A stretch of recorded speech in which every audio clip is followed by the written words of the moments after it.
That Christmas Eve, my CEO husband then insisted, offer apologies to his new mistress or forfeit my income and advancement. I spoke one word, fine. By morning, my luggage was packed and my London relocation was done. His father turned ghost white. Please say you didn't send those documents. My husband's grin faded instantly. What exactly did you send? You know, that gut-wrenching moment when the person you've built your entire life with, your husband, looks you dead in the eye and tells you to apologize to his mistress or lose absolutely everything. That was my Christmas Eve. And in that moment, something shifted inside me. Not heartbreak, but a chilling, crystal clear clarity. Apologize to Victoria tonight at the Christmas party, in front of everyone. Robert's voice was flat, emotionless. It was the same tone he used when firing executives who'd outlived their usefulness, and it hit me like a declaration of war. A personnel action form, with my name on it, sat between us on the mahogany desk in our home office. And if I don't? I asked, already knowing the answer. He finally met my eyes, and what I saw there wasn't my husband. It was a co-executive, cold and calculating, executing a difficult decision. Then your salary is suspended. Your promotion is canceled. And there are documented concerns about your behavior that could lead to termination. He paused. This doesn't have to be complicated, Linda. Apologize to her, and we move forward. Apologize to her. To Victoria Ashford, the 28-year-old chief innovation officer who was sleeping with my husband. The woman whose deeply flawed proposal I'd professionally dismantled at yesterday's board meeting because it would have destroyed everything Morrison Pharmaceuticals stood for. The woman Robert was now protecting at the cost of our 8-year marriage and my career. I looked down at the form again. Salary suspension effective immediately. Postponement of my vice president promotion, the one that was supposed to be announced January 1st. Mandatory public apology for unprofessional conduct towards senior leadership. Something crystallized in that moment. Not heartbreak. I'd already cried those tears 4 months ago when I'd come home early and heard her voice in our bedroom. This was something colder, clearer. The kind of clarity that only comes when you realize the person you loved has become someone you don't even recognize. Okay, I said quietly. Robert blinked, visibly surprised. He'd been prepared for tears, anger, negotiation. My calm acceptance threw him completely off balance. You'll apologize? He pressed, needing confirmation. I'll handle it, I said, standing up. It wasn't a lie. It wasn't an agreement. It was a promise that I absolutely intended to keep. But to understand that promise, we need to go back. To understand how a marriage that started with so much promise could end with my husband weaponizing corporate policy against me on Christmas Eve. How the woman who'd helped build Morrison Pharmaceuticals into a successful company could be sitting in her own home being threatened with professional destruction by the man she'd once loved. It started 12 years ago, though I didn't recognize the warning signs then. I met Robert in graduate school. I was 26, deep into my PhD in biochemistry, spending 16-hour days in labs that smelled like formaldehyde and desperation. Robert was finishing his MBA, charismatic, ambitious, full of grand visions. He'd sit beside me, uninvited, asking real, thoughtful questions about my work. He wanted to understand the science, how drug development actually worked beyond the financial models. My father runs a pharmaceutical company, he told me one day. Small operation, focused on rare diseases, pediatric cancers, genetic disorders. Conditions that affect thousands, not millions. Dr. James Morrison had founded Morrison Pharmaceuticals 30 years earlier with an almost quaint idealism. He believed companies had a moral obligation to develop treatments for patients ignored by market forces, conditions too rare for massive R&D costs. It was beautiful in theory, but in practice, the company existed in a state of perpetual near bankruptcy. I want to change that, Robert had said, his eyes bright. I want to prove you can do well by doing good. I believed him. God, I believed every word. We got married 8 years ago, right after Robert took over as CEO.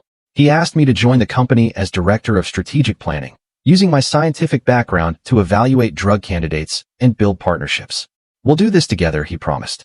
Your science and my business sense. We'll build something extraordinary. And for a while we did. I threw myself into Morrison Pharmaceuticals with the same intensity I'd brought to my doctoral research. I built the strategic planning framework from scratch, balancing ethical mission with financial sustainability. Within 4 years, we tripled revenue. We brought 2 new treatments to market, one for a rare form of pediatric leukemia, another for a genetic blood disorder. They weren't blockbusters, but they were saving children's lives. They were exactly what Morrison Pharmaceuticals had been founded to do. Dr. Morrison loved me for that. He introduced me at company events as the smartest person in this organization, and I'm including myself in that assessment. He trusted my judgment, valued my opinion. Those were good years. We felt like partners in every sense of the word. Then, success changed things. The Forbes profile came first, 30 under 30 in healthcare. Robert Morrison transforms his father's legacy company. Then the Wall Street Journal feature. Then the speaking invitations, the board positions, the attention from venture capitalists. Robert started measuring worth by stock price instead of lives saved. He began having lunch with investors who cared only about returns, who asked, "Why are you wasting resources on diseases that affect so few patients?" He'd come home energized, talking about optimizing our portfolio and pivoting to higher margin opportunities. "We could be so much bigger," he'd say. "There's a whole market for age management treatments, cosmetic applications. The profit margins are incredible." I'd remind him why his father had started this company, why we'd both chosen this work. "The children alive because of treatments we developed. I'm not saying we abandoned them," he'd respond, frustration creeping into his voice. "I'm saying we diversify. We use profitable products to fund the noble work. It's just smart business." But I'd seen this story before. Companies that started with ethical missions always ended up abandoning them. The profitable products consumed more resources until the original mission was just marketing language. I became inconvenient. The wife who reminded him of humble beginnings. The scientist who prioritized research integrity over quarterly profits. The voice asking uncomfortable questions. 6 months ago, things shifted in ways I couldn't ignore anymore. Robert started coming home after midnight, smelling like expensive perfume I didn't own. He'd take phone calls in other rooms, his voice dropping to intimate whispers. He stopped touching me casually, stopped asking about my day, stopped listening. He stopped seeing me as anything except an obstacle to whatever future he'd convinced himself he was building. I told myself I was being paranoid, that stress was affecting him, that successful marriages required patience. I was lying to myself, but confronting the truth felt impossible. Then came the day, 4 months ago, that shattered every comfortable delusion. I'd been at a conference, my mind spinning with possibilities. I decided to come home a day early to surprise Robert, even buying ingredients for pasta carbonara, the dish I'd perfected during our first year of marriage. I walked into our penthouse carrying groceries and hope, both of which I dropped in the entryway when I heard sounds from our bedroom. Not ambiguous sounds, specific sounds. Victoria's voice saying Robert's name in a way that left zero room for misinterpretation. I stood frozen, cataloging details with scientific precision. Her red-soled shoes by the door, 2 champagne glasses with a lipstick stain I'd never wear. Robert's jacket draped over a chair. I backed out quietly, left the groceries, and drove to a hotel. I spent 3 hours crying in a bathroom that smelled like industrial cleaning products. Then I dried my face, looked in the mirror, and made a decision. In pharmaceutical research, when a compound shows toxicity in trials, you don't spend years trying to reformulate something fundamentally flawed.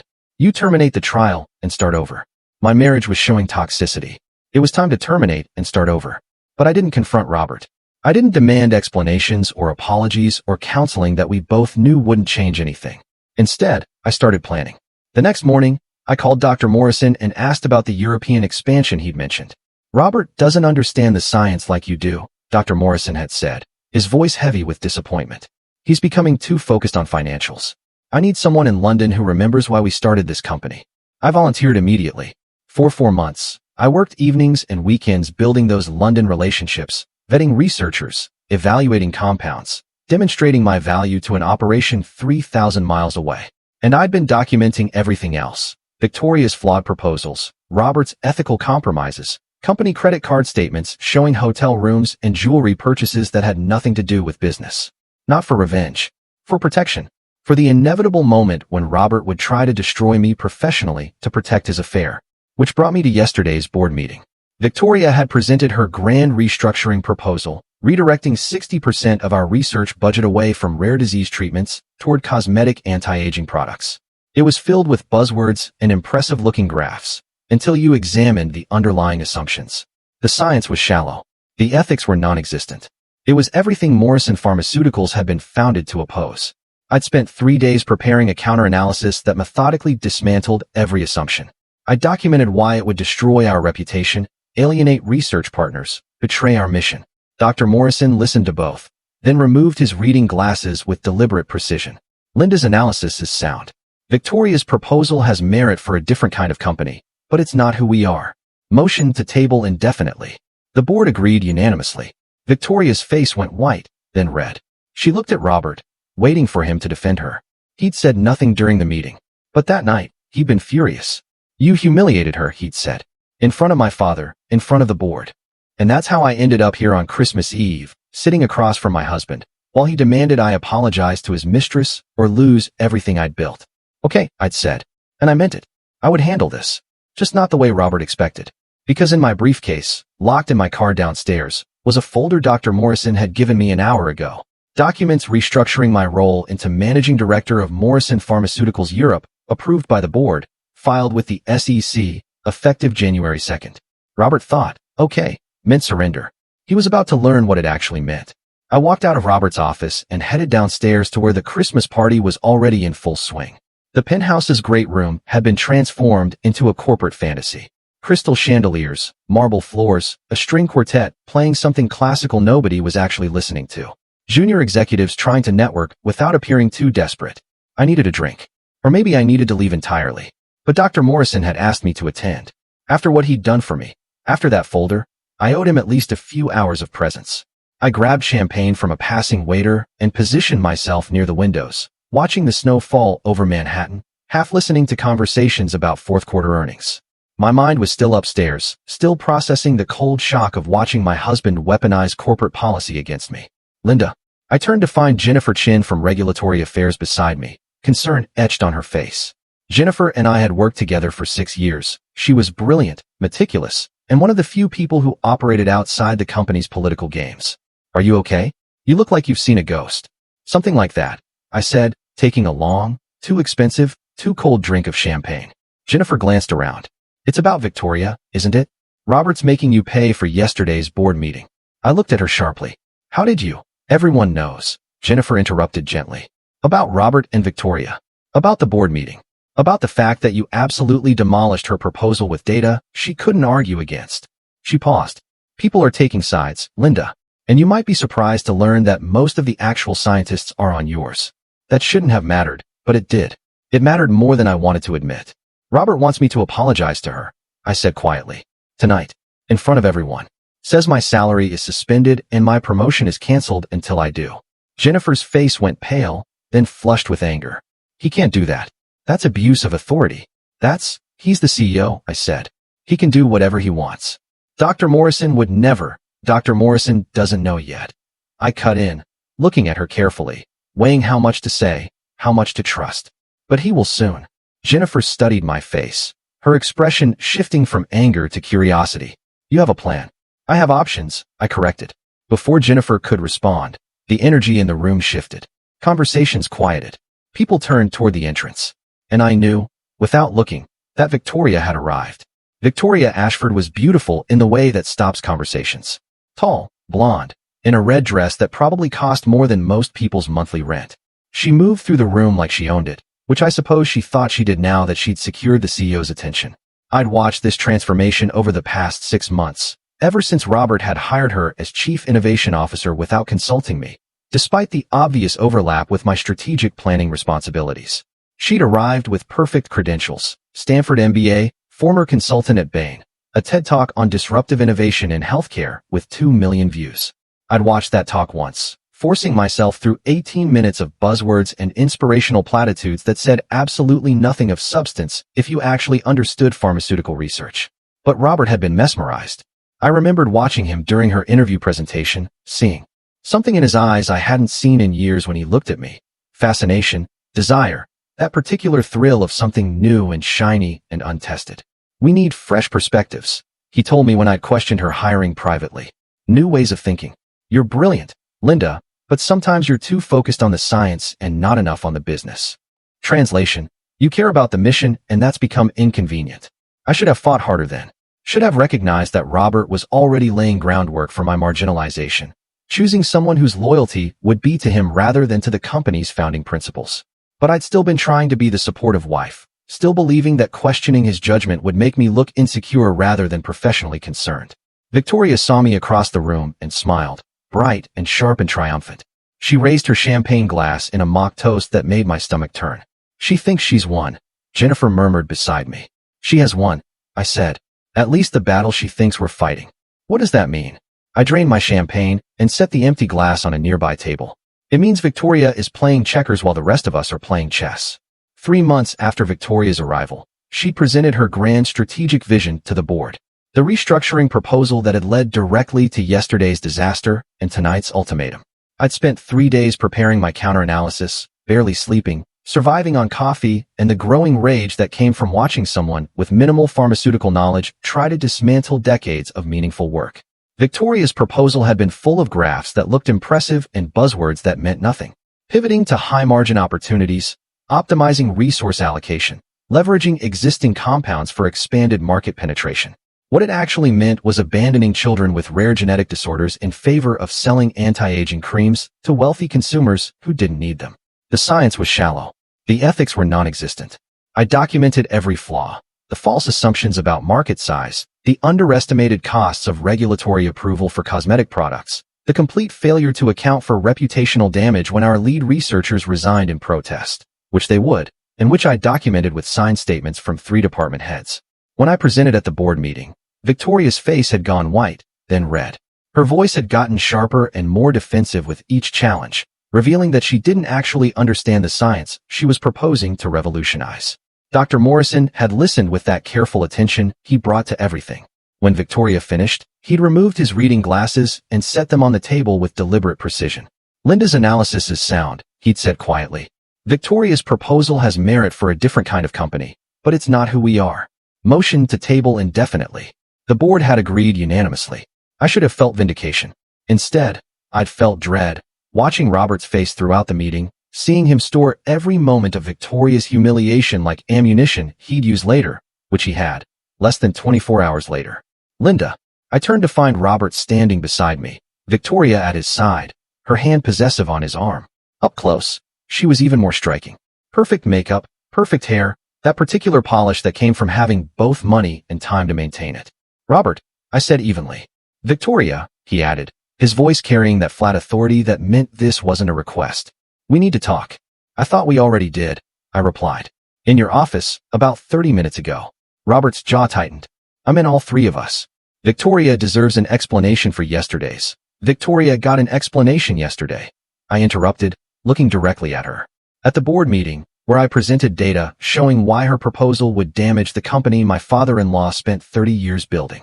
Victoria's smile didn't waver, but something cold entered her eyes. It's interesting that you frame it that way, as if protecting outdated business models is the same as protecting the company's future. It's interesting that you think anti-aging creams represent the future of pharmaceutical research, I countered. But then, you've never actually worked in pharmaceutical research, have you? Just consulted on it from the outside, for companies that prioritize profit over patients. Linda. Robert's voice carried a warning. What? I looked at him. Did you want me to apologize now? Here? Is that what this conversation is about? Robert glanced around, noticing that we'd attracted attention, that nearby conversations had gone quiet as people sensed confrontation. Not here, he said tightly. Upstairs in my office. 5 minutes. He walked away without waiting for confirmation, Victoria following, her red dress a slash of color through the neutral-toned crowd. Jennifer appeared at my elbow. Please tell me you're not going up there alone. I'm not alone, I said quietly. I have everything I need. Linda, he's going to try to force this in front of her. He's going to make you choose between your dignity and your career.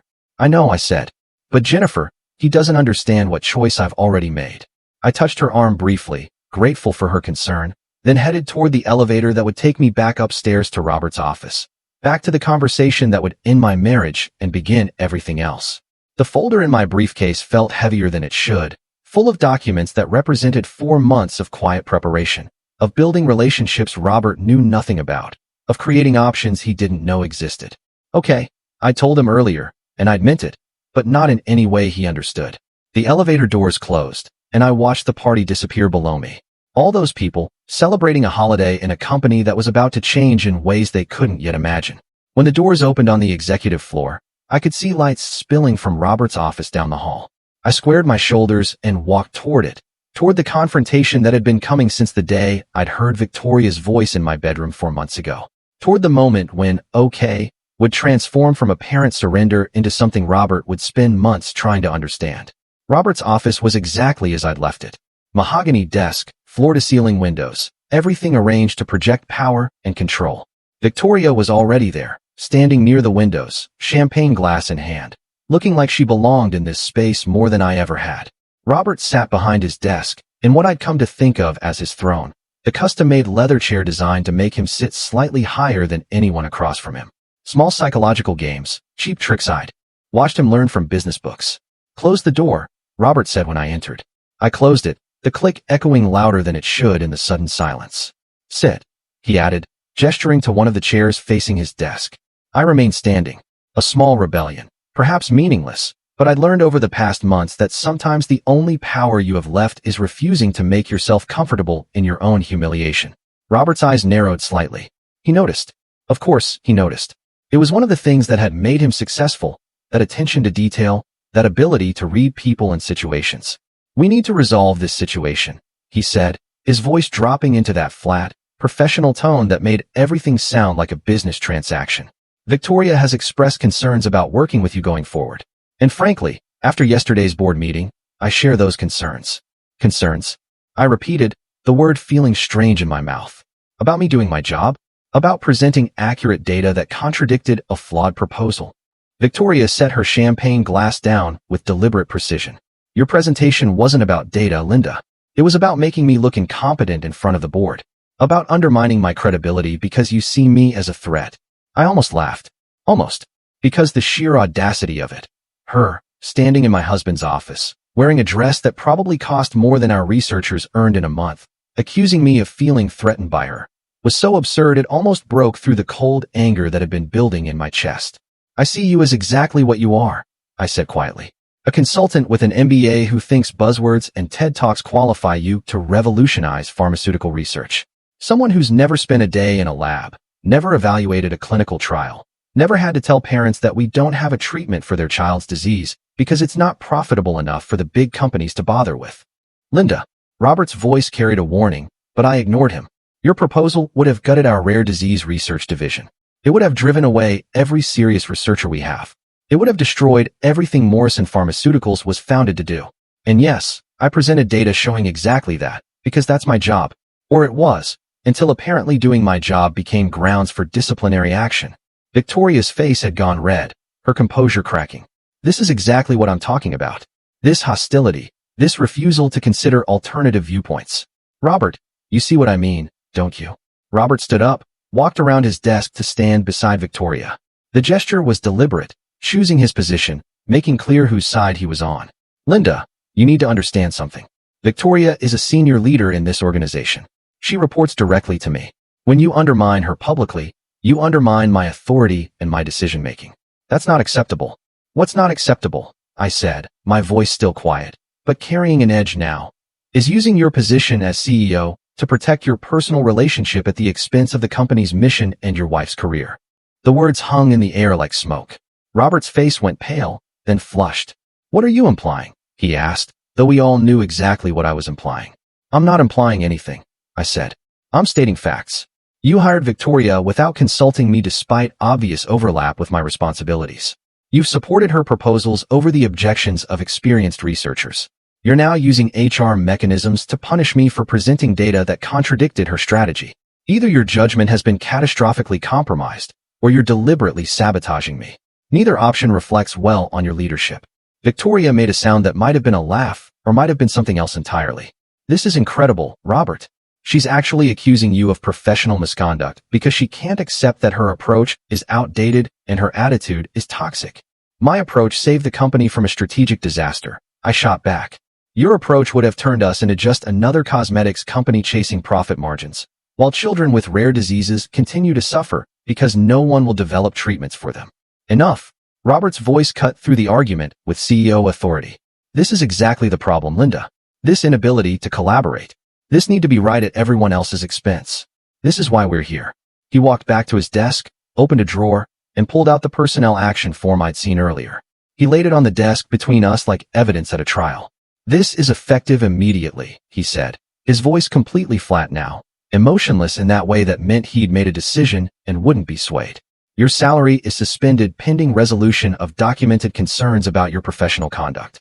Your promotion to vice president is postponed indefinitely, and you're required to issue a public apology to Victoria acknowledging that your approach at yesterday's board meeting was inappropriate. I stared at the form, reading the words again. Unprofessional conduct towards senior leadership. Failure to demonstrate collaborative approach. Concerns regarding judgment and team dynamics. Corporate language designed to sound objective while meaning whatever the person wielding it wanted it to mean. This is retaliation, I said quietly. Using company policy to punish me for challenging Victoria's proposal. Using your authority as CEO to protect your... I paused, choosing my words carefully. Professional relationship with her. This is accountability, Robert countered. For behavior that multiple people have documented as problematic. Multiple people? I repeated. You mean Victoria, who documented concerns after I contradicted her at a board meeting? That's not multiple people.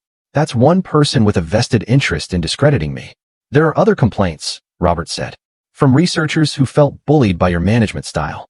From colleagues who've experienced your dismissive attitude toward ideas that don't align with your vision. This was news to me. Researchers complaining about me? I'd spent 8 years building relationships with our research teams, defending their work, fighting for resources. The idea that they'd complained about me felt like fiction, unless Robert was simply making it up, creating a paper trail to justify what he was about to do. Show me the documentation, I said. These complaints from researchers. I want to see them.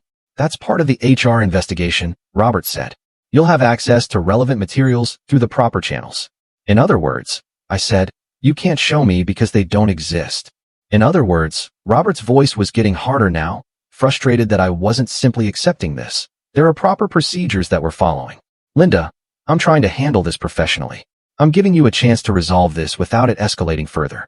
All you need to do is acknowledge that your approach was inappropriate and commit to better collaboration going forward. Better collaboration, I said. Meaning I should support Victoria's proposals even when they're fundamentally flawed? Meaning I should stay quiet when I see strategic mistakes being made?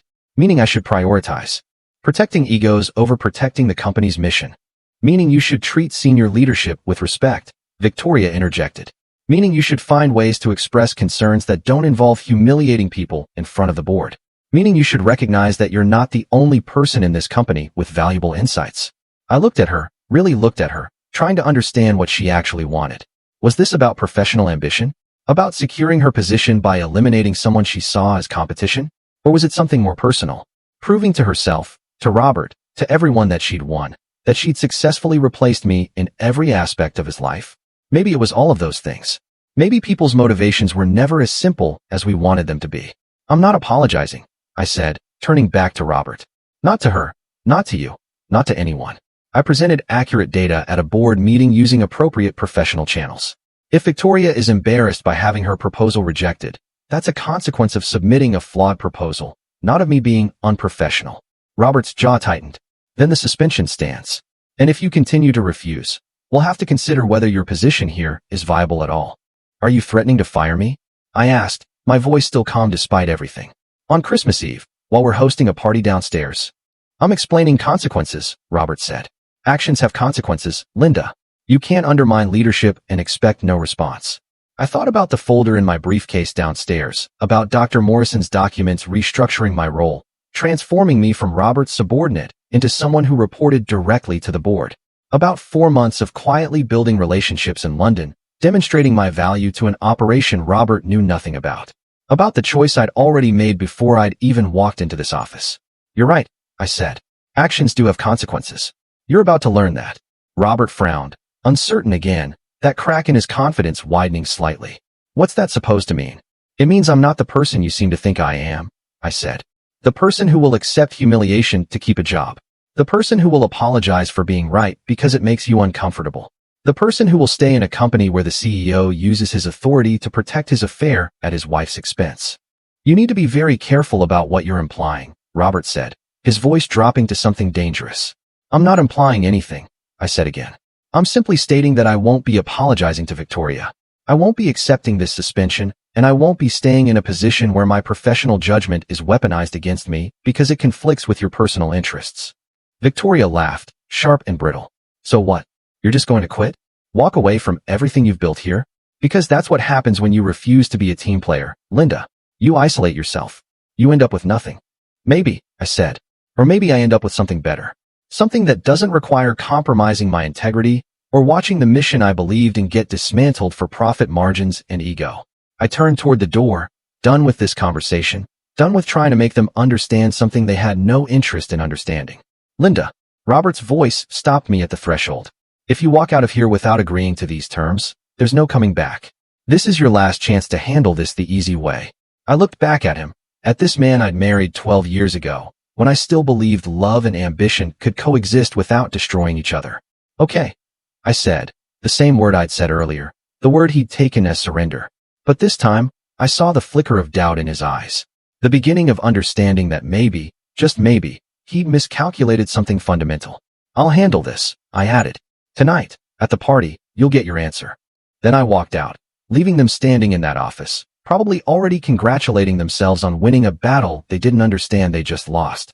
The war was over before they even knew it had started. I walked out of Robert's office for the second time that night, and took the elevator back down to the party. My hands were steady as I pressed the button, my breathing calm despite the adrenaline coursing through my system. The elevator descended smoothly, each floor taking me further from the confrontation upstairs and closer to the moment that would change everything. When the doors opened, the party was still in full swing. The string quartet had been replaced by a DJ, playing something with a careful balance between festive and professional. Junior analysts were dancing now, emboldened by champagne and the temporary suspension of workplace hierarchies that company parties created. I found Dr. Morrison near the windows where I'd left him earlier, watching the snowfall over Manhattan with the particular stillness of someone who'd lived long enough to recognize pivotal moments when they arrived. It's done, I said quietly, standing beside him. He didn't ask what I meant. He'd known this was coming from the moment he'd handed me that folder. You sure about London? He asked instead. Once you make this announcement, there's no walking it back. Robert will. He paused, choosing his words carefully. My son will not handle this well. I know, I said. But staying would destroy me. Slowly, methodically, one small humiliation at a time, until I couldn't remember who I was before I became someone who accepted being treated like this. Dr. Morrison nodded slowly, something like pride crossing his weathered face. Your flight is Monday morning, 6 a.m. out of JFK. You land at Heathrow Tuesday evening, London time. The apartment in Shoreditch should be ready by Wednesday. The team is excited. Marcus has already started reaching out to his Cambridge contacts. Elena has set up introductions with 3 Oxford research groups for your first week. David has the budget projections ready for review. I'd been working with that London team for 4 months through video calls and email exchanges, building relationships while my marriage disintegrated and Robert grew increasingly hostile. They felt more like colleagues than anyone in the New York office had in years. People who valued competence over politics, who cared about the work itself rather than using it as a stepping stone. Thank you, I said to Dr. Morrison, meaning it for so much more than just the job, for seeing what Robert was becoming, for giving me a way out that wasn't just running away. You earned this, he said firmly. The London position isn't a favor or a rescue mission. It's recognition that you're the best person to build what we need in Europe. Robert will eventually understand that, or he won't. But either way, it won't change the fact that you've earned this opportunity through merit. The music shifted to something slower, more contemplative. I watched executives drift toward the bar, saw Victoria emerge from the elevator and scan the room until her eyes found Robert, who'd appeared moments after her. Their faces were tight, uncertain. Whatever confidence they'd felt upstairs had been replaced by something else. Concern, maybe, or the beginning of understanding that the situation wasn't as controlled as they'd thought. Robert's eyes found mine across the room. For a moment, we just looked at each other. Husband and wife. CEO and Director of Strategic Planning. 2 people who'd once believed they were building something together and had somehow ended up as adversaries in a corporate drama neither of us had wanted. Then he started walking toward me, Victoria close behind, and I knew the time had come. Dr. Morrison touched my arm briefly. Good luck, Linda, though I don't think you'll need it. I waited until Robert was close enough that I wouldn't have to shout, but far enough that other people would hear what I was about to say. The conversations around us quieted as people sensed something significant was happening. I have something to say, I announced, my voice carrying across the great room with more steadiness than I felt. The music stopped. The DJ, reading the room with professional instinct, killed the track mid-beat. In the sudden silence, every person at Morrison Pharmaceuticals' Christmas party turned to look at me. Robert's face showed satisfaction. He thought he'd won. Thought I'd bent to his ultimatum. Thought I was about to publicly apologize to Victoria and cement his control over both his company and his personal life. Victoria's smile was radiant, triumphant. She raised her champagne glass in a small gesture that looked celebratory to anyone watching, but that I knew was mocking. A private acknowledgement that she'd taken everything that had been mine and I was about to acknowledge her victory publicly. I looked at both of them. These people who'd thought they could corner me, force my compliance, make me choose between dignity and survival. I'm resigning from my position as Director of Strategic Planning, I said clearly, watching Robert's satisfaction drain into confusion. Effective immediately, I've accepted the role of Managing Director for Morrison Pharmaceuticals Europe. I'll be relocating to London next week to oversee our expansion there. The silence deepened, changed quality. Confusion rippled through the room. People exchanged glances, trying to make sense of what they'd just heard. Robert's face went white, then red. You can't. That position doesn't exist. I haven't authorized any. The board authorized it 2 weeks ago, I interrupted, keeping my voice calm and professional. Dr. Morrison signed off personally. It's already been filed with the SEC. I'm surprised you didn't see the paperwork, Robert, but then you've been quite distracted lately. That last part was petty, perhaps, but I allowed myself the small satisfaction of watching him realize that everyone in this room now understood exactly what I was implying. Dr. Morrison stepped forward from where he'd been standing. Robert, perhaps we should discuss this in private. No. Robert's voice was sharp, almost desperate. Linda, you can't just leave. We have projects that there are responsibilities that need someone who understands the science. I finished for him. Someone who cares about the mission. I'll be doing exactly that work in London. Everything's already arranged. Housing, visa, team structure. I start January 2nd. I turned to Victoria, gave her the coldest smile I could manage. Congratulations on your promotion to Director of Strategic Planning. I'm sure you'll do wonderfully. I've left detailed transition notes in my office. You'll need them. Victoria's face had gone pale. She'd expected humiliation, mine, not hers. She'd expected validation, public acknowledgement that she'd won, that she'd successfully replaced me in every aspect of Robert's life. Instead, she was being handed a job she wasn't qualified for, in front of everyone who knew she wasn't qualified for it. As the woman she tried to destroy walked away with dignity intact, I started toward the exit, my head high, my heart pounding, but my expression serene. Linda, wait. Robert's voice cracked slightly. We need to talk about this. You can't just... I paused at the door, looked back at the room full of executives watching this corporate drama unfold. My eyes found Dr. Morrison, who gave me the slightest nod of approval. Okay, I said, using the same word I'd given Robert twice already tonight. The word he'd taken as surrender. In this context, in front of all these witnesses, it meant something entirely different. It meant, okay, I'm done. Okay, I choose myself. Okay, you're about to discover what happens when you mistake silence for weakness. Then I walked out into the December night, into the snow that was falling harder now, into the first moments of my new life. Behind me, I heard Robert's voice, loud with panic. Dad, please tell me she didn't file the succession documents. Please tell me you didn't sign off on equity restructuring without consulting me. Dr. Morrison's response was quiet, but carried in the sudden silence. I consulted with the board, Robert. That's all the consultation required. Perhaps you should have paid more attention to what your wife was building instead of he didn't finish. I didn't stay to hear the rest. I had 36 hours until my flight to London, a hotel room near JFK waiting for me, and the beginning of a future that was finally entirely mine. The snow was cold against my face as I walked to my car. My phone was already buzzing with texts and calls, but I ignored them all. There would be time for logistics and explanations and the administrative dismantling of a marriage. But tonight, I just needed to feel this. The weight lifting from my chest, the possibility opening before me, the understanding that I'd chosen myself over everything else. And the sky hadn't fallen. I'd survived. More than survived. I'd won, though not in any way Robert or Victoria would understand.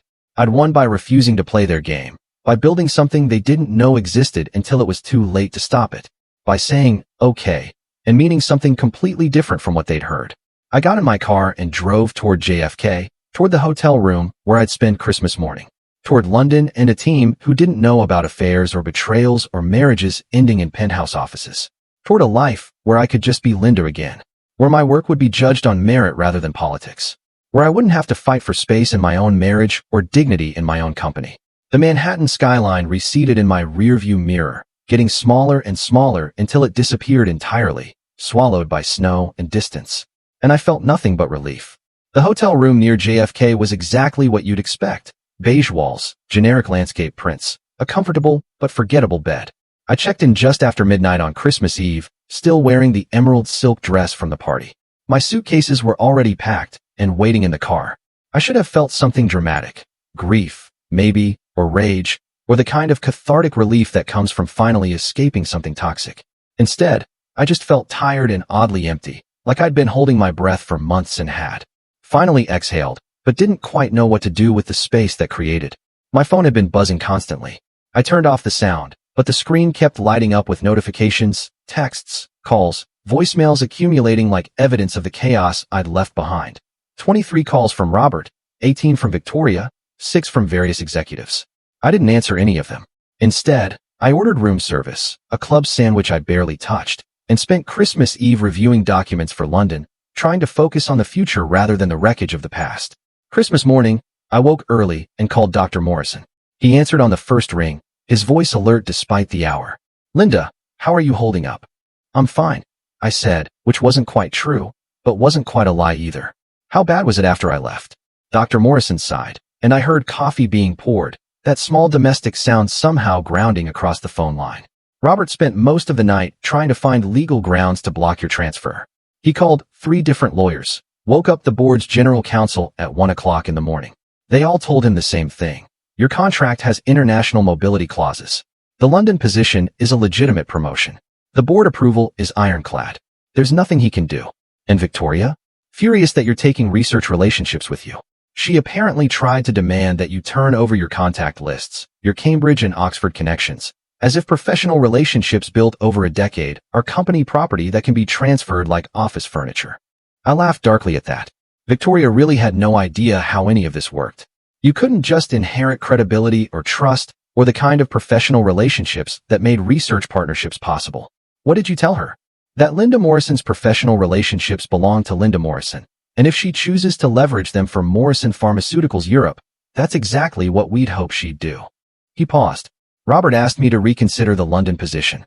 Said having you operating independently would create conflicts with his strategic vision for the company." "What did you say?" "I said that perhaps it's time the company had more than one strategic vision.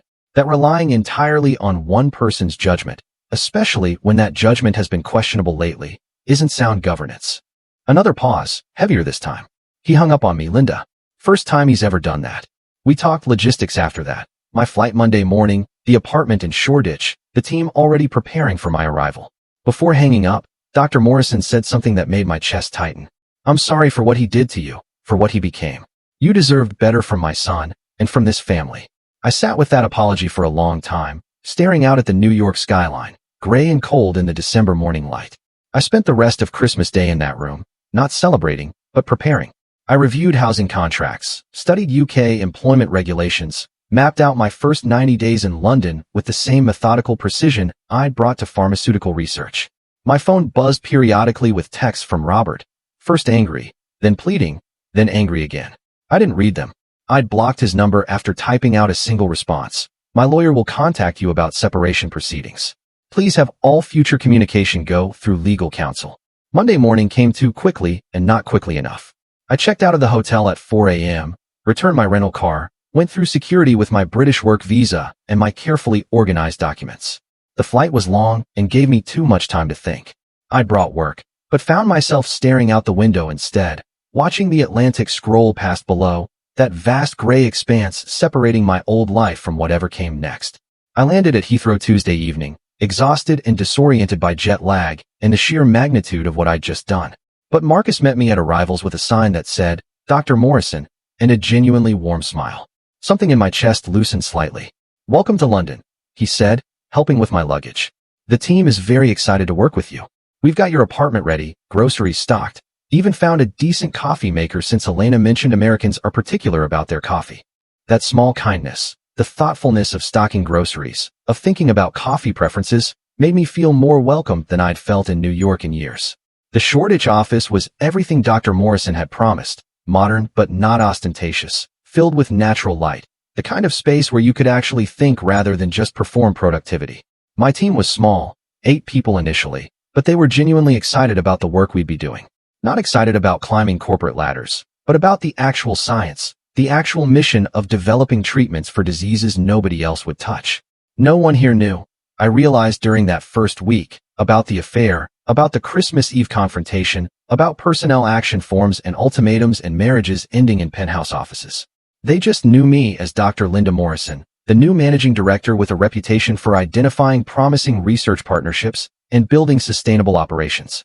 It was liberating in ways I hadn't expected. But New York didn't disappear just because I'd flown across an ocean. News filtered back through professional networks and former colleagues who stayed in touch despite the awkwardness of my departure.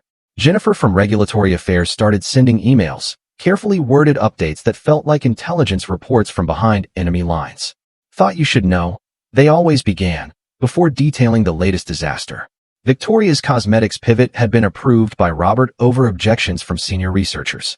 Within 2 months, 3 of our best scientists had resigned in protest.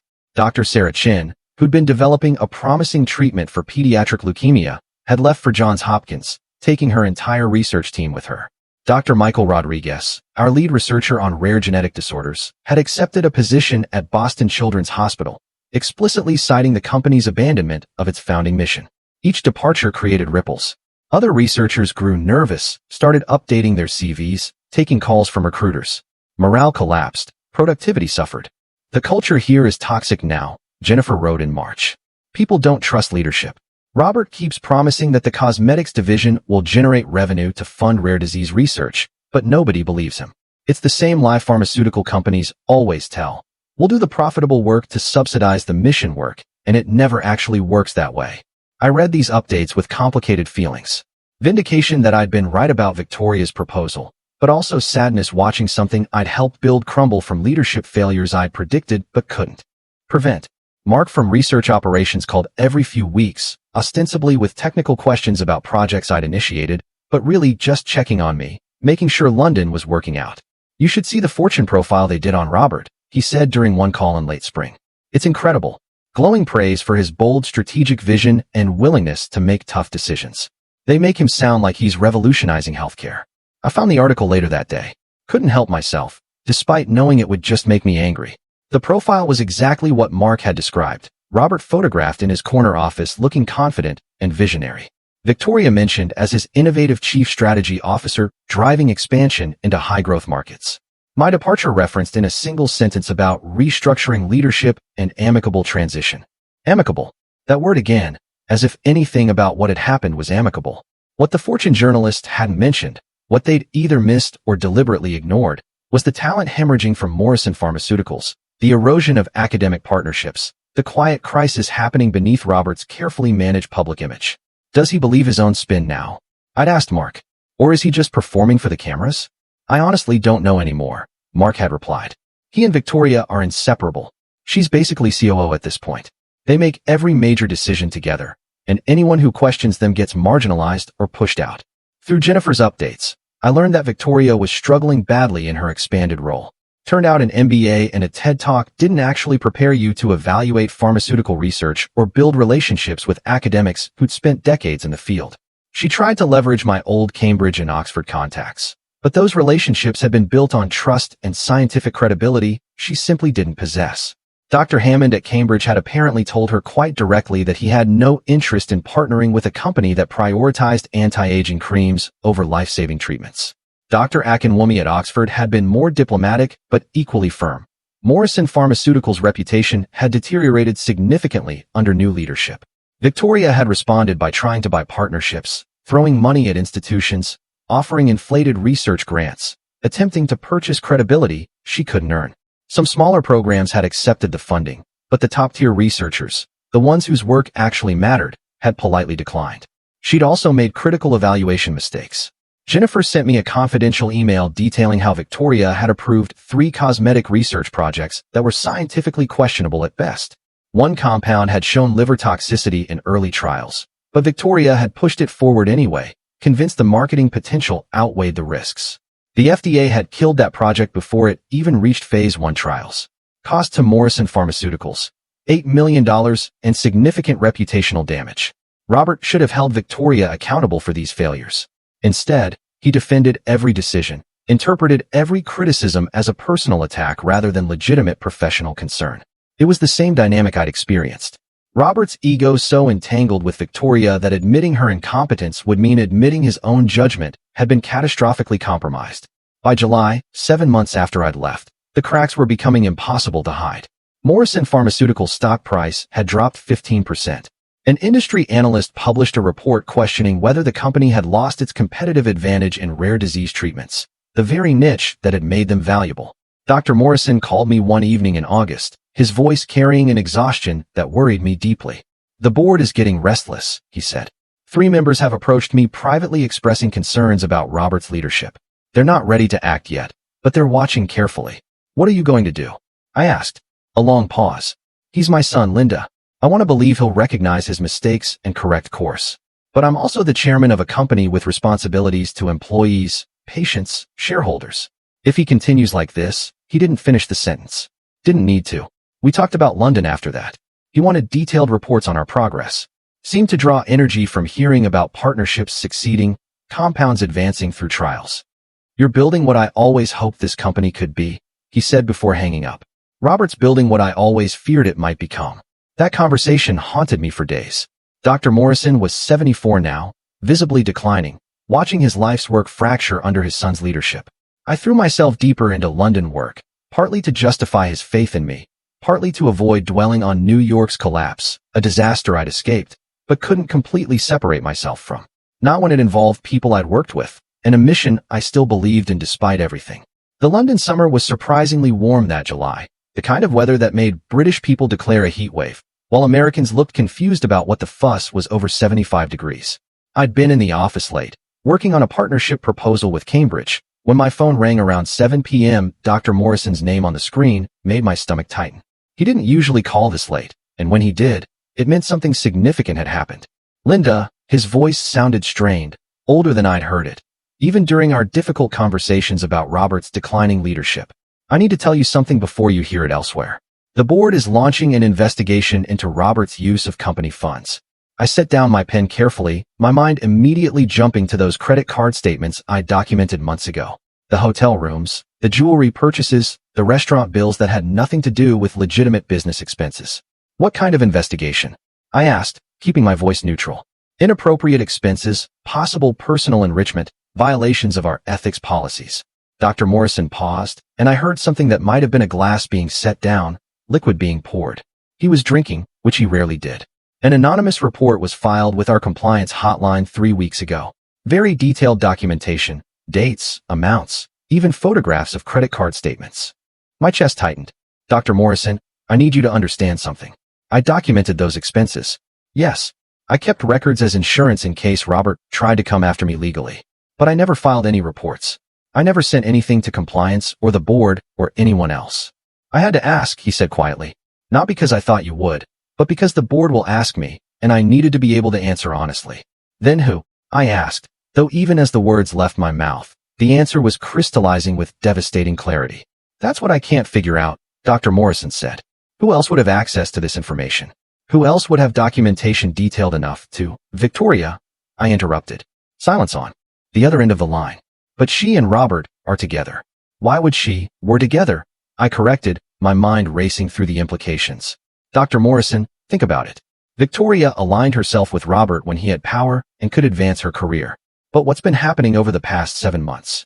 I could hear him thinking, connecting dots. The researcher departures, the failed projects, the stock price decline.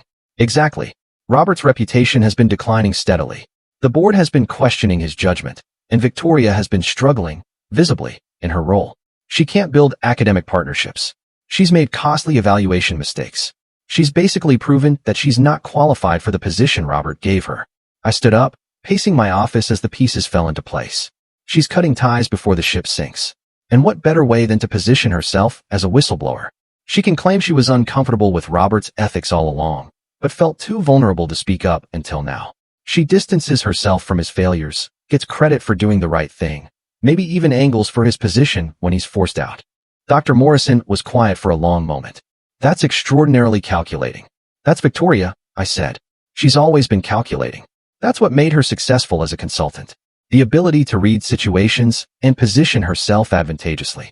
Robert mistook that for genuine connection because he wanted to believe someone that beautiful and ambitious actually cared about him rather than what he could do for her.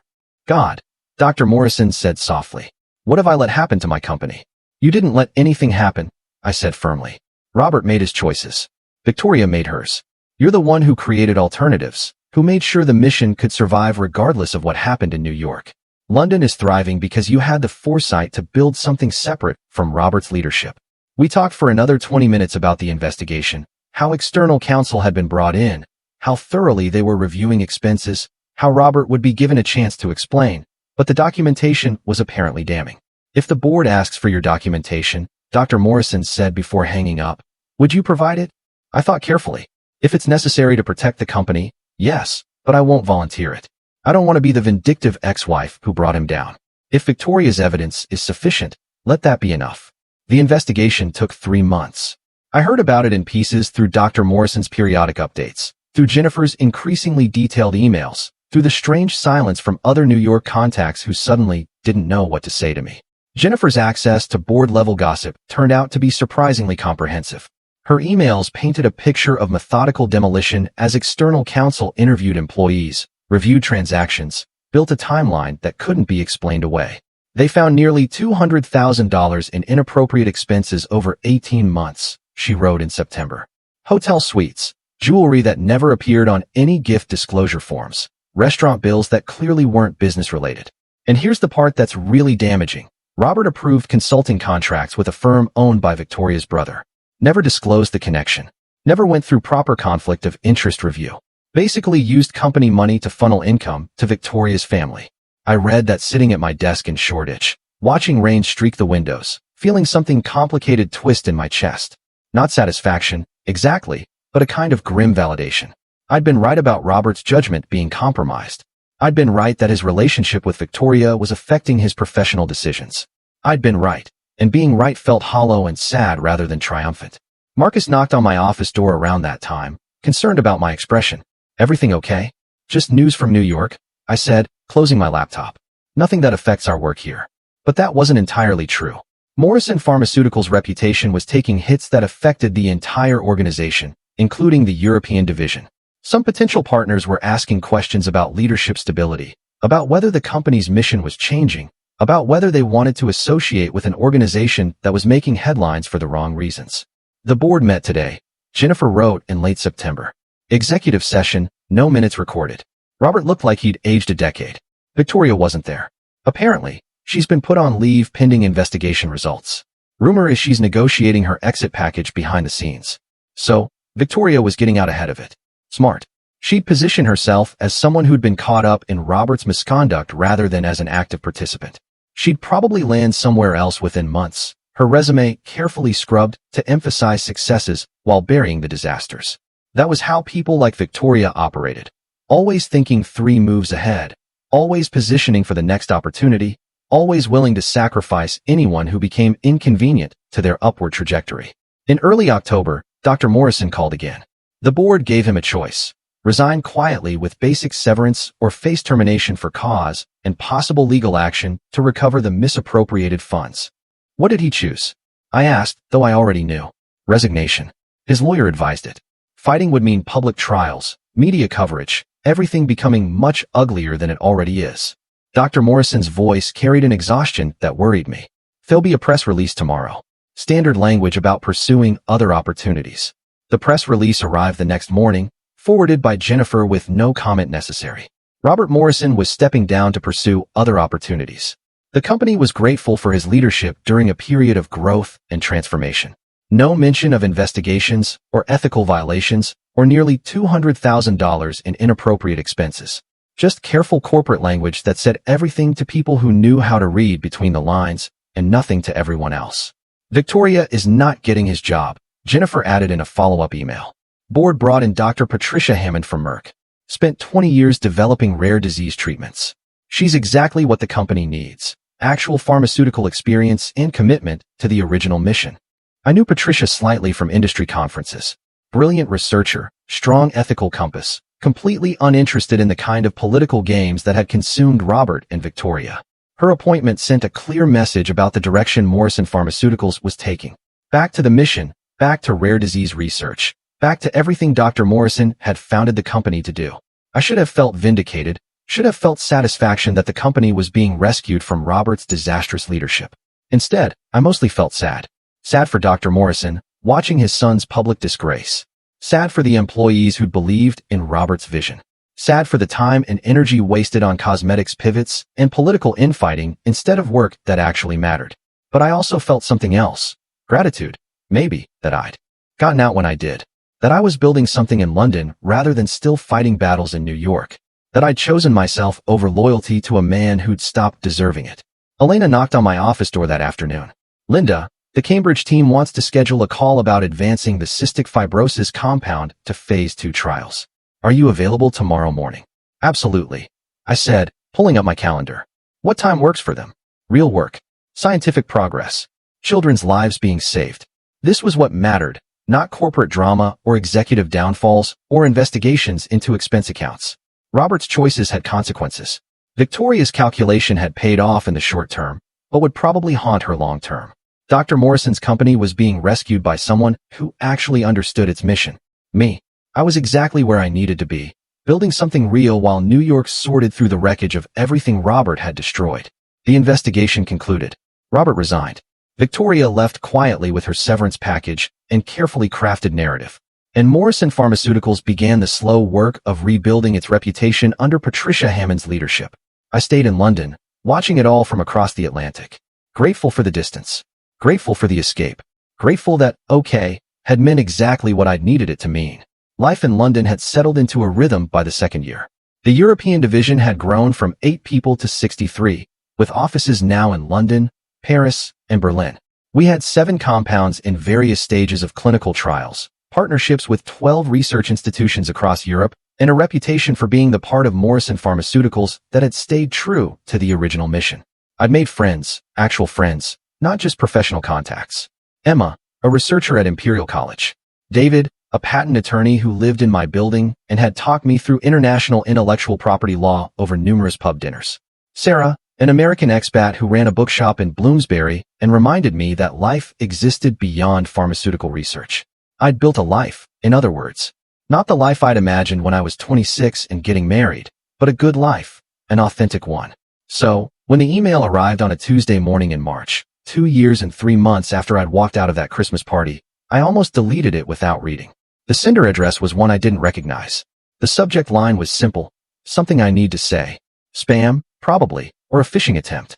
I hovered my cursor over the delete button, but something made me open it instead. The first line told me everything. Linda, I've been in therapy for 6 months. Robert, I should have stopped reading right there. I should have deleted it and maintained the walls I'd carefully built that had made peace possible. But curiosity is a powerful thing. And after 2 years of silence, part of me needed to know what he possibly thought he had to say now. My therapist suggested I write this. The email continued. Not because you owe me anything, but because I owe you the truth. I destroyed our marriage because I was terrified of my own inadequacy. You were brilliant. Everyone knew it. You understood the science in ways I never could. My father respected your judgment over mine. The researchers trusted you more than they trusted me. Instead of dealing with that insecurity, I tried to diminish you. I found someone who made me feel superior instead of inadequate. I used my position to punish you for being competent. I convinced myself you were the problem, when the truth was I'd become someone I didn't recognize. Rain was streaking the windows of my Shoreditch office, that persistent London drizzle that never quite qualified as rain, but soaked you thoroughly anyway. I read that paragraph 3 times, feeling complicated things. Robert was finally saying what I'd known for years. Finally admitting what had been obvious to everyone except him. But acknowledgement 2 years late couldn't undo the damage. Couldn't erase the humiliation or the pain or the years of my life I'd spent trying to save something that had already died. The email went on. Victoria left me 6 months ago, by the way. Once I lost the CEO position, I stopped being useful to her. She's at a biotech startup now. Still climbing, still ambitious, still everything she always was. I almost laughed at that. Of course Victoria had left once Robert lost his utility. Of course she'd landed somewhere else. Probably with a carefully crafted narrative about having been caught up in circumstances beyond her control. That was who she'd always been. Someone who'd climb over anyone to get where she was going.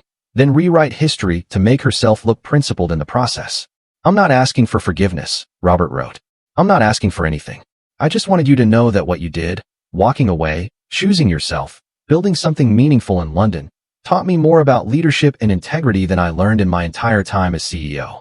You were right about the cosmetics pivot, about Victoria, about the cost of compromising our mission for profit, about everything. I hope London is everything you needed it to be. I hope you found peace, Robert. I stared at that closing for a long time. Hope you found peace. As if peace was something you found, rather than something you built day by day, decision by decision, through the hard work of choosing yourself, even when it cost you everything you thought you wanted. But yeah, I had found peace, or build it, whatever. I spent an hour debating whether to respond at all. Part of me wanted to just delete the email and pretend I'd never seen it. But another part, the part that had loved Robert once, that had believed in what we were building together, felt like he deserved some acknowledgement. Finally, I wrote back, "Robert, thank you for your honesty. I hope your therapy continues to help. I hope you find your way back to the person you were before ambition consumed everything else. Take care." Brief, true, not warm, but not cruel. Acknowledging his message without reopening doors that needed to stay closed. I hit send and closed my laptop, stood at my window watching London traffic below, thinking about how far I'd come from that Christmas Eve when my world had shattered. Robert's apology didn't change the past. It didn't make the betrayal hurt less or the humiliation fade, but it did offer something valuable. Confirmation that walking away had been exactly right, that the problem hadn't been me, that I'd made the only choice possible when staying would have meant slowly losing myself. 6 months later, on a cold September morning, I got a call from Patricia Hammond. "Linda."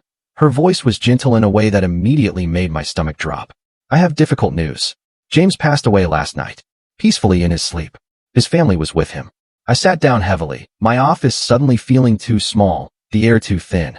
Dr. Morrison, the man who'd seen me as more than just Robert's wife, who'd valued my judgment, who'd given me the escape route that had saved my life. Gone. "The memorial service is Saturday," Patricia continued, "in Manhattan. I know it's short notice, but the family specifically asked that you be notified. They said James would have wanted you there." I flew to New York that Friday, my first time back since I'd left 2 years and 9 months earlier. The city looked the same, but felt different, smaller, somehow less overwhelming, as if distance had shrunk it in my memory. The memorial service was at a Presbyterian church in Midtown, packed with hundreds of people whose lives Dr. Morrison had touched, pharmaceutical industry leaders, researchers whose work he'd funded, patients, actual patients, children who were alive because of treatments Morrison Pharmaceuticals had developed under his leadership. Patricia gave a eulogy that captured him perfectly. James Morrison built a company on the principle that every life has value, that diseases affecting thousands matter just as much as diseases affecting millions. In an industry often criticized for prioritizing shareholders over patients, he was a beacon of what healthcare capitalism could be at its best. I sat in the third row, crying quietly, mourning not just Dr. Morrison, but everything he'd represented. The belief that you could be successful without being ruthless, that ethics and profit weren't mutually exclusive, that doing good and doing well didn't have to be opposing forces. Robert sat in the front row with his mother, looking older than his 42 years, smaller somehow, diminished in ways that went beyond physical appearance. Our eyes met once during the service. He nodded slightly. I nodded back. No words, no reconciliation, just acknowledgement that we'd both loved the man being remembered and mourned, even if we'd betrayed that love in different ways. After the service, Dr. Morrison's lawyer, a man named Harold Chin, who'd worked with the family for 30 years, pulled me aside. "Dr. Morrison left something for you," he said, handing me an envelope. "He asked that you read it privately." Back at my hotel that evening, I opened the envelope with hands that weren't quite steady. Inside was a letter in Dr. Morrison's familiar handwriting, dated 3 weeks before his death. "Linda, if you're reading this, I'm gone. But before I go, I want you to know something. You saved my company. Not just the European division, but the whole organization. By staying true to the mission, by refusing to compromise your ethics, by choosing to build something real instead of destroying Robert out of revenge, you reminded everyone what Morrison Pharmaceuticals was supposed to be." I had to stop reading, overwhelmed by emotion, grief and gratitude, and the weight of being seen so clearly by someone who'd mattered so much. Robert was my son, and I loved him. But you were the child of my vision, the one who understood what I was trying to build. Thank you for carrying that forward. Thank you for choosing integrity over revenge. The letter continued, and as I read the next paragraph, my breath caught. "The company is yours now, if you want it. The board is prepared to offer you the CEO position. I've left 40% of my voting shares to you, contingent on your acceptance." I stared at those words, reading them 3 times to make sure I understood correctly. Dr. Morrison had left me control of Morrison Pharmaceuticals. Not just a position, but actual voting shares, enough to have real power, real authority to shape the company's direction. "But if London has become your home," the letter concluded, "if you'd rather keep building there than return to New York, I understand. Do what brings you peace. You've earned that." With love and gratitude, James. I sat with that letter for hours, watching Manhattan lights come on as evening fell, thinking about choices and consequences and what it means to honor someone's legacy. Dr. Morrison had offered me everything.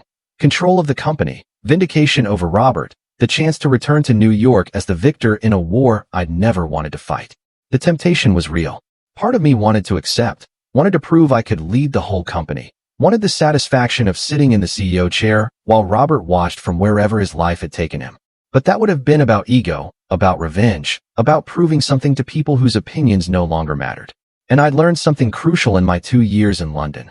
The best revenge isn't destruction. It's building something so good that their failure becomes irrelevant by comparison. I'd built that in London. I was still building it. The question was whether I wanted to give that up to return to New York and all the complicated history waiting there. I looked out at the Manhattan skyline, at the city that had once been my home, and I knew my answer.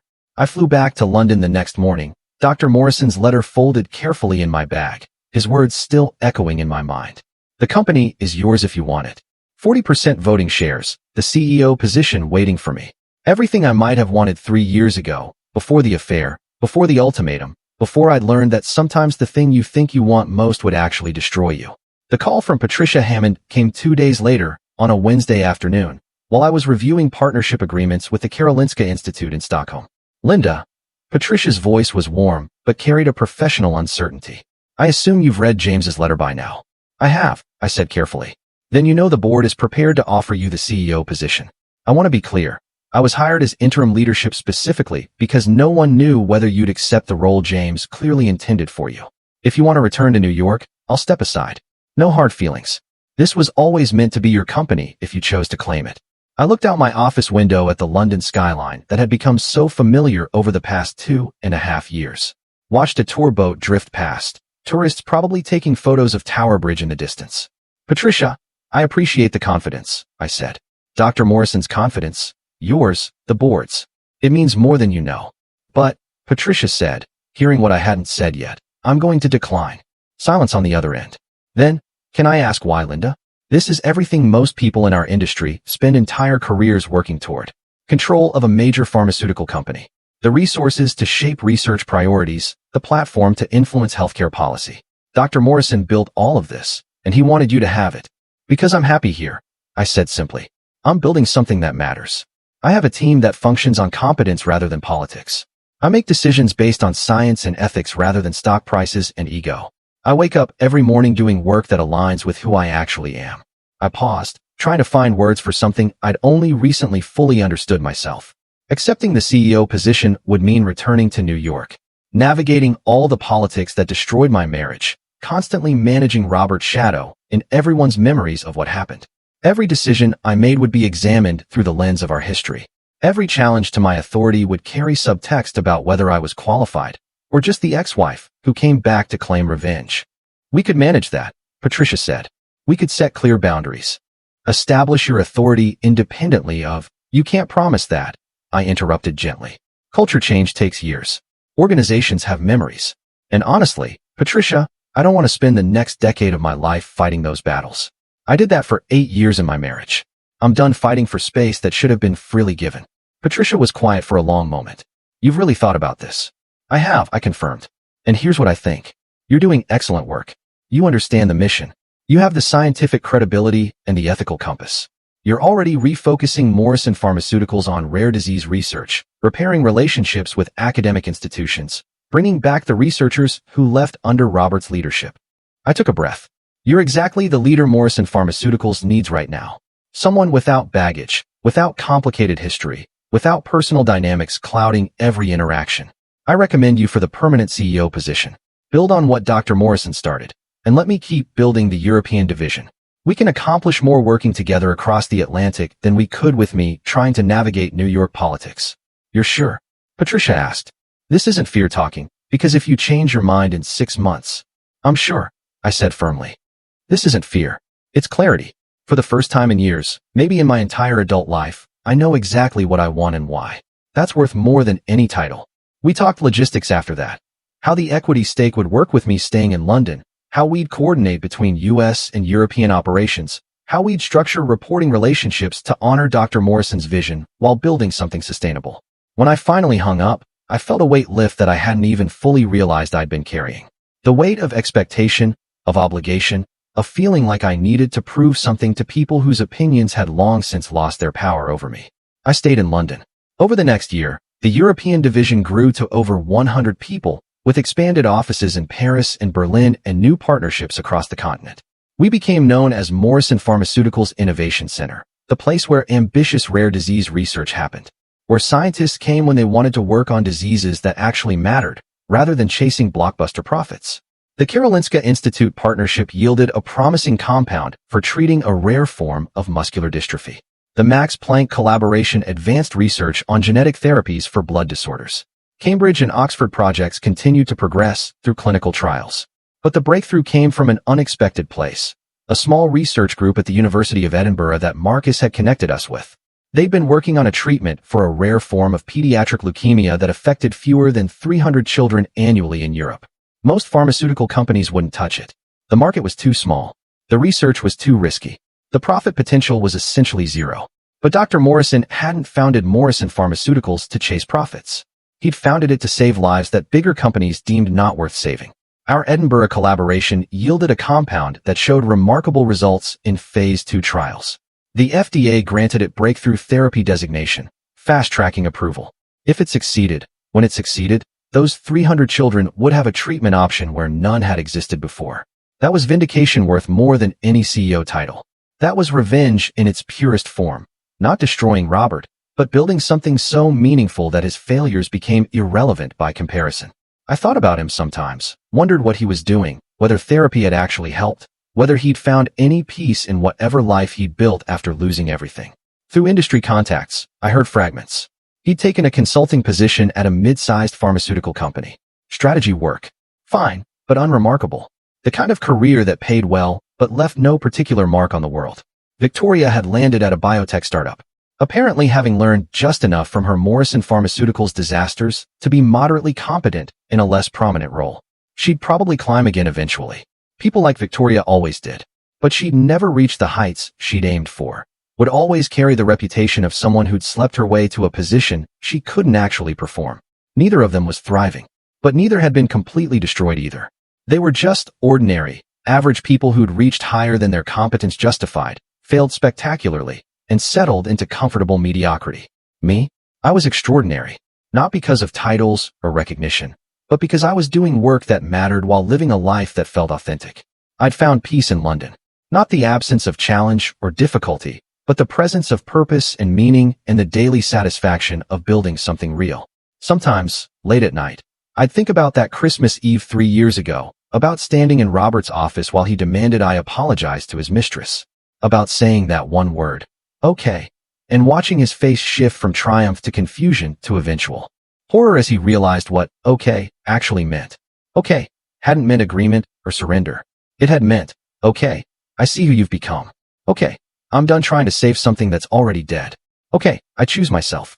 Okay, watch what happens when you mistake silence for weakness. Those 2 syllables had carried me across an ocean. Through years of rebuilding.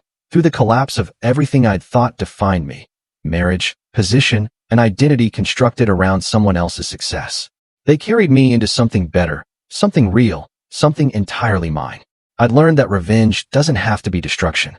Sometimes the best revenge is simply living well. Building something meaningful, finding peace, constructing a life on your own terms rather than someone else's expectations. I'd learned that walking away isn't weakness. It's often the bravest choice you can make, when staying would mean slowly losing yourself. I'd learned that the relationships worth keeping are built on mutual respect rather than need or obligation or complicated power dynamics, where love and control become impossible to separate. And I'd learned that okay is sometimes the most powerful word in any language. Not because it agrees, but because it acknowledges reality and chooses differently. Sitting in my London office on a rainy Tuesday evening, reviewing research proposals that would save children's lives, surrounded by a team that valued competence over politics, living in a city that had become home in ways New York never was. I finally meant it completely. I was okay. And that wasn't just enough. That was everything. The European division continued to grow. The Edinburgh compound advanced toward approval. New partnerships formed with research institutions I'd only dreamed of working with. Robert's shadow faded until it was barely visible, Just a lesson learned rather than a wound still bleeding. Victoria became irrelevant, someone I occasionally heard about through industry gossip, but who no longer occupied space in my thoughts. Dr. Morrison's legacy lived on, not in New York headquarters, but in London labs, in children's hospitals across Europe, in research that saved lives because it was the right thing to do, not because it was profitable. And I lived fully, authentically, on my own terms. Sometimes people asked if I regretted not taking the CEO position. If I wondered what might have been different if I'd returned to New York to claim the company Dr. Morrison had wanted me to have. The answer was always no, because I'd learned the most important lesson of all. Winning isn't about claiming the biggest prize or proving you were right or making people who hurt you pay for what they did. Winning is choosing yourself, building something meaningful, finding peace. And by that measure, I'd won completely. I'd said okay 3 years ago, and okay, I meant now, not as surrender, not as acceptance of defeat, but as the most powerful declaration I'd ever made. I am okay. I chose myself, and that choice saved my life. If this story of quiet power and strategic revenge had you gripping your seat, smash that like button right now. My favorite part was when Linda said, okay, at the Christmas party and walked out with her head high, leaving Robert panicking. What was your favorite moment? Have you ever faced a moment where okay meant something completely different for you? Tell me what you think. I really want to know in the comments below. Don't miss more powerful stories like this. Subscribe and hit that notification bell so you never miss an upload.